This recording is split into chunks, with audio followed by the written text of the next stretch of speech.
만난 건데 연락 왔더라. 어이구 그러셔? 그렇게 대단한 사람인 줄 몰라 뵙고 돈 내서 미안하네요. 그래 막 첫사랑 만나고 다녔나 보네. 뒤집어 씌우지 마.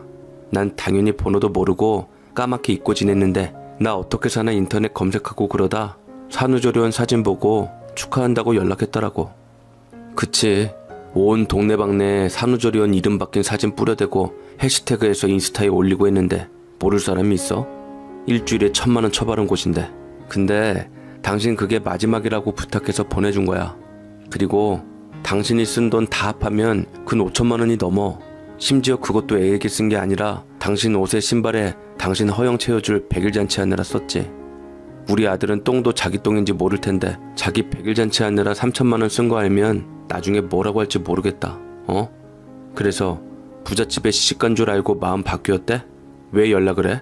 그 남자가 자기한테 오라고 하면 그리로 가. 안 잡을게. 뭐래? 걔 엄청 부자거든? 오래전부터 나한테 미안해서 걱정 많이 했다는데 그래도 잘 살고 있어서 연락한 거더라고. 자기가 지금까지 앞만 보고 열심히 살아왔는데 그래서 부는 얻었지만 마음이 허했대. 어느 순간 뒤돌아보니 성공하기 전에 알고 지내던 옛 사람들이 그리워졌다는데 사실 헤어질 때 그 사람이 나 많이 힘들게 했는데 미안하다고 에르메스 백 주면서 기저귀 가방 하라고 하는데 당신하고 너무 비교되는 거 있지. 잘한다. 애 낳은 지 얼마나 됐다고 옛 남자 만나고 다니냐? 유부녀 꼬시기 참 쉽네. 가방 하나 던져주면 끝이고만. 그래 그 남자한테도 백 사달라 옷 사달라 해서 깨졌나 보다 너. 단번에 네가 혹할 것 갖다 바치는 거 보니까. 그 남자 좋으면 가. 안 말려. 안 흔들린다면 거짓말이지. 그냥 가방도 아닌 에르메스인데. 이거 300만 원도 넘어. 하나 갖고 싶었는데 잘 됐지 뭐야. 그 사람 배포가 얼마나 큰지 나 아니라 남의 아이인 우리 애까지 위신 세워주잖아. 당신하고는 스케일 자체가 달라.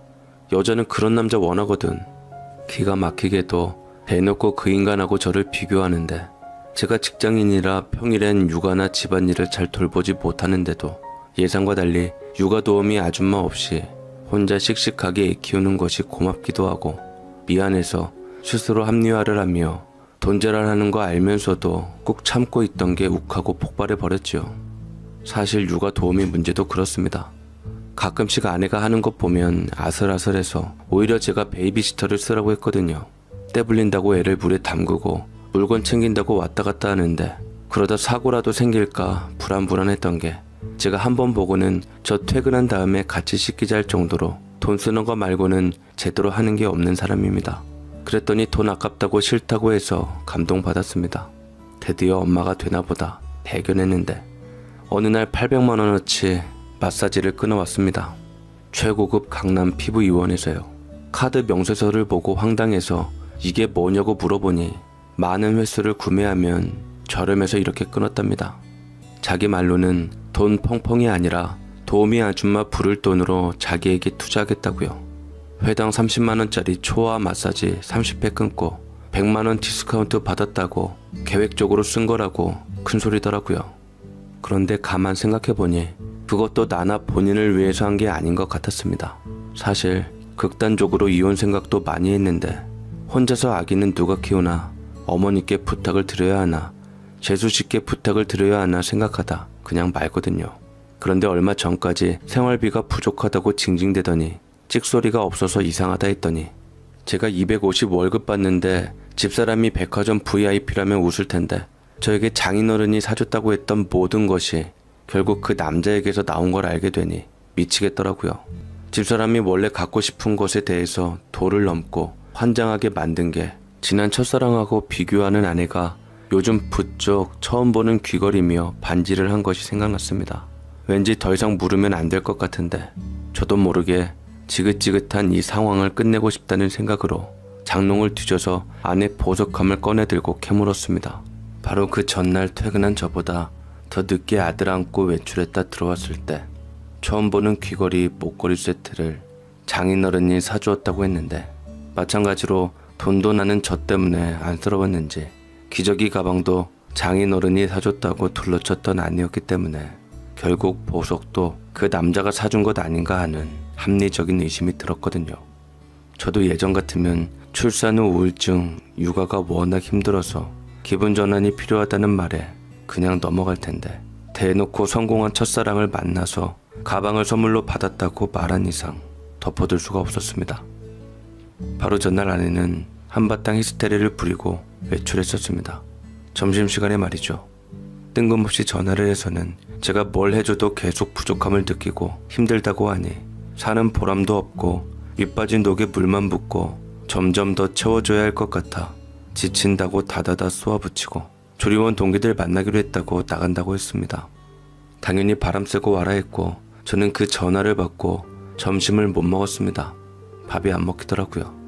아기 자는 거 패턴 바뀌면 안 된다고 명절날 우리 본가에서는 단 하루도 안 자고 그것도 낮잠 핑계로 저녁 늦게 잠시 얼굴 비추는 사람이 조리원 동기를 만나겠다고 낮잠 잘 시간에 아기까지 데리고 나가 밤늦게 돌아오는 아내를 보니 한숨만 나더군요. 이렇게 돈돈할 줄 알았으면 나를 위해서가 아니라 아내를 위해서 저축을 해둘 것을 하고 후회했는데 만약 요즘 부쩍 처음 보는 아내의 보석이 정말로 그 첫사랑인가 뭔가가 사준 거라면 전 이 여자 데리고 살 자신 없었습니다. 제가 남자를 압니다. 남자는 관심 없는 여자한텐 돈 안 들이거든요. 게다가 아무리 부자라도 드라마에서 여주인공이나 받아볼 법한 이런 주얼리 매장을 예사로 드나들며 안기진 않습니다. 결혼 예물로나 마음 먹고 구매하는 있어도 그만 없어도 그만인 물건인데다 사치와 허영, 좋아하는 집사람을 정확히 알고 공략한 겁니다. 저도 쓸모없는 것인 줄 알면서도 폭만해서 이게 뭐 이리 비싼지 불평불만을 하면서도 집사람이 해달라는 거 예물로 해줬거든요.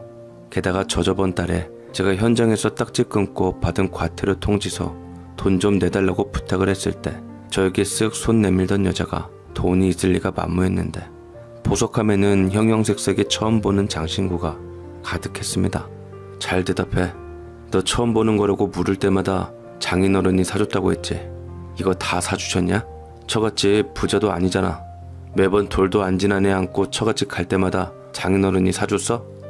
그렇다고 몇 번을 말해? 돈도 없는 주제에 이젠 의심병까지 생겼니? 알았어. 지금 이 자리에서 확인해 볼게. 확인할 것도 없어. 이거 다 아빠가 사준 거고 보기보다 얼마 안 해. 이미테이션도 간간히 섞여 있고 그래. 아무튼 우리 집에 전화하면 나 못 믿는 걸로 알고 당신하고 살 생각 없으니까 그렇게 알아. 가뜩이나 스트레스 받는 일들이 넘치던 저는 이것까지 생각하고 있으려니 머리가 터질 것 같고 미칠 것 같았습니다.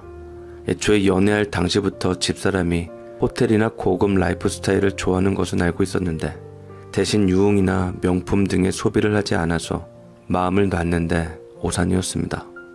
일단 소소하게 지르던 그 무력이 발동하고 브레이크가 없어진 게 그 2주에 2천만 원 하는 산후조리원인데 그 조리원 동기들은 말할 것도 없이 차고 넘치는 집안의 딸이나 며느리들입니다.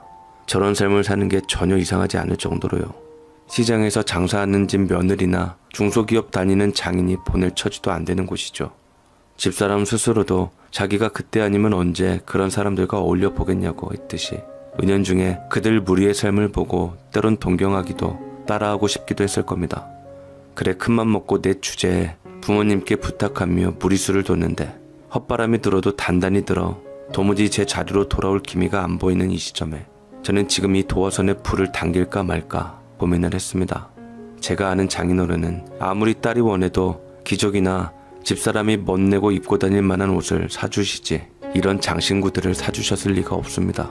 팸을 준비하러 가서도 다이아 1킬럿을 원하는 집사람에게 혀를 차신 분이었거든요. 어디 가서 차마 이야기 꺼낼 수도 없어 가까운 지인들에게 친구네 이야기처럼 하면 그런 여자 데리고 어떻게 사냐며 폐가 망신한다 하는 말이 다였는데 여기에 만약 남자까지 만나고 다닌다면 더 볼 것도 없습니다. 기본적으로 성격이 강하고 스스로에게 관대하지만 엄격한 저는 저축 안 하고 살던 시절에도 단 한 번도 쓰임해서 도를 넘은 적이 없는데 이렇게 도를 넘으면서도 고작 잔소리 몇 마디 한 것 가지고 돈도 못 버는 주제에 질책하는 아내에게 정이 떨어졌습니다. 심지어 저는 제대로 된 요리라는 걸 받아본 적도 없습니다. 신혼에 두세 차례 주말에 밥 차리는 문제로 싸우고 저녁 먹는 것도 눈치 보여 먹고 들어올 때가 많은데 밥 차려놨다고 전화하면 집에서 먹는 거고 연락 없으면 밖에서 먹는 거였으니 잘못되어도 뭔가 단단히 잘못되긴 했죠. 제가 비록 부모님 호강시켜 드릴 수는 없지만 마지로 평범하게 가정 일고 사는 것 보여드리고 싶었습니다. 그런데 제가 결혼한 여자 뒤치다꺼리 하느라 쇠가 빠지고 자꾸 도움을 받다 보니 형제들까지 분위기 흉흉해지고, 그렇다고 제가 행복하지 않으니 결혼 생활 자체에 자괴감이 들었습니다. 2년여의 연애 기간 동안 아내는 빨리 결혼을 하고 싶다, 결혼하면 양가에 똑같이 효도하겠다 하더니 이건 며느리 노릇이 아니라 아내와 엄마 노릇조차 못하고 밖으로 돌며 유력 집안의 며느리 흉내나 내고 다니니 꼴도 보기 싫었습니다. 게다가 눈에 뻔히 보이는 거짓말에 위협이라니 이건 저를 끝까지 우습게 보는 거죠. 이런저런 생각에 신물이 난 저는 인간인지라 이렇게 대우도 못 받으면서 살아야 되나 라는 회의감이 들어서 보는 앞에서 전화기를 들었고 그제야 본색이 나오더라고요. 정말 끝까지 이렇게 나온다 이거지? 왜 장인어른께 감사하고 죄송하단 전화도 못 올리니? 이거 다 내가 못나서 그런 거 아니야? 남의 집에 시집가 귀한 아들 낳아준 딸이 갖고 싶어하는 보석도 못 사주는 사위 때문에 장인어른이 대우는커녕 딸 뒤치다꺼리 하시는데 전화로나마 인사 올리고 날 잡아서 제대로 인사 올려야지. 사실이 맞다면 그 절반이라도 내가 드려야 하고 나도 사위로 체면 살릴 기회는 줘. 능구렁이 같은 게 말은 이미 눈치 다 깠으면서 무슨 혓바닥이 그렇게 기니? 그래, 내 잘난 예전 남친이 사줬다. 어쩔래? 두고 나하고 헤어진 거 후회한다더라. 내가 낳은 아이마저 자기 아이 같다고 눈물 글썽거린 거 내가 그래도 나이 40 넘은 남편 유일한 희망이라고 천해줬는데 뭐가 어쩌고 어째? 네가 사람이라면 구질구질하게 돈 헤프게 썼다고 따지기 전에 돈 못 벌어다 줘서 미안하다고 사과를 해야 맞는 거야, 알아? 그랬냐? 어쩌냐, 미안하다. 바라는 것들 못 사주는 못난 놈이라. 거기다 네 말대로 나는 의심병까지 장난 아니라. 알긴 안 해. 헤어져줘. 산후조리원 사진 보고 시집 잘 간 줄 알고 축하하던 그이가 나 시장통 상가주택 옥상층에 사는 것 알고는 미안하다더라. 자기 때문에 내가 인생 막 사는 것 같다고. 이제 내가 바라는 것 다 해줄 수 있다면서 돌아오라는 것도 내가 거절하고 있었는데 잘 됐어. 이혼해. 나는 이렇게 능력도 없는 주제에 아내 못 믿는 사람 남편으로 두고 못 살아. 애는 당신 줄 테니까 나 놔줘. 나라도 날아오를 수 있게 제발 놔달라고. 지긋지긋해. 사는 게 아니야. 나는 원래 내 사랑 찾아갈 거야. 너 같은 거하고는 다시는 얼굴도 보고 싶지 않고 말도 섞고 싶지 않다고. 따지고 보면 귀책 사유는 아내에게 있지만 적반하장으로 당당하게 본인이 이혼하자는 데에도 저는 화가 안 났습니다.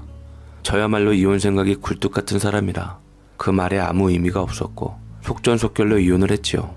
아이 가지고 속 썩을 거라 예상했는데 저에게 준다고 하니 이보다 더 좋은 조건이 없었고요. 그렇게 바람나서 횡하니 집 나가서 다음날 불러내서 이혼 서류 넣은 집사람은 다달이 이혼 조정하는 날 잊지 말라고 문자를 넣고 안달복달했는데 바라는 대로 재미나게 살고 있는 듯 얼굴이 확 피었더라고요. 제가 바람은 용서를 해도 이 기간 동안 날 보고 빈말이라도 애 잘 있냐는 말을 안 한 이 여자를 저는 용서 못합니다. 그 요란 법석을 떨며 3천만 원 들여한 백일잔치가 결국 애를 위한 것이 아니었다는 반증에 돈으로 살 수 없다는 모종마저 없는 빈 껍데기인 사람이란 증명 같았거든요.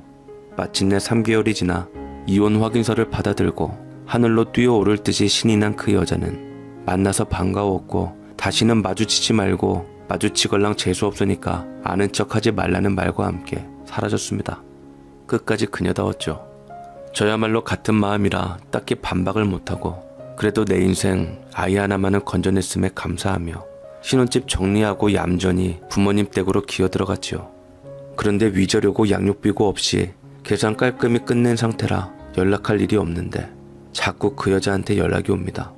심지어 그 부모님도 하는데 처남한테 무슨 일 있냐고 물어보니 신경 쓰지 말고 매형이나 잘 살라고 하더니 미안하답니다. 자기가라도 비오는 날 먼지나게 패서 정신 차리게 했어야 했는데 누나라 손을 못 대서 이렇게 제 인생까지 망친 거라고요. 처남이 그러는데 집사람이 받아줄 거라 믿었던 그 성공했다는 첫사랑 놈 말입니다. 그 남자가 연락이 안 된다네요. 괜히 돈 자랑하려고 찝쩍거린 모양입니다.